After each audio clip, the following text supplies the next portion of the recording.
Good afternoon বন্ধুরা, তোমরা সবাই কেমন আছো? আশা করছি সবাই খুব ভালোই আছো। গরম তো অতিরিক্ত পড়ছে, কিন্তু কিছু করার তো নেই। গরমে রান্নাও করতে হবে, খেতেও হবে। চলো দেখে নাও আজকে কী কী আমি রান্না করছি। দেখো, প্রথমে আমি করছি হচ্ছে ফুলকপি দিয়ে আলু দিয়ে চিংড়ি মাছ দিয়ে তরকারি করছি। এটা দেখাবে তরকারিটা কেমন হয়েছে অবশ্য কমেন্ট করে তোমরা একটু জানিও। হ্যাঁ, এটা কেমন হয়েছে। আর দেখো, এখানে নোটে শাক ভাজা করছি। নোটে শাকটা আমি পেঁয়াজ দিয়ে ভাজা করছি। পেঁয়াজ দিয়ে কাঁচা লঙ্কা, শুকনো লঙ্কা ফোড়ন দিয়ে ভাজা করছি এটা। আর দেখো, এখানে হচ্ছে ফলি মাছ আছে। এগুলো ফলি মাছ, নুন ঝোল মাখিয়ে রাখলাম। আর এখানে দেখো আলু বেগুন কেটে রেখেছি। এই ফলি মাছটা আলু দিয়ে বেগুন দিয়ে একটু ঝাল ঝাল করবো।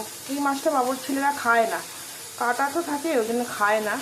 ওরা খাবে ফুলকপি চিংড়ি মাছ দিয়ে তরকারি। আজকে রান্না কেমন হয়েছে তোমরা বলো। আর যে ভাত তো হয়ে গেছে, ভাত তো উপর করে রেখেছি।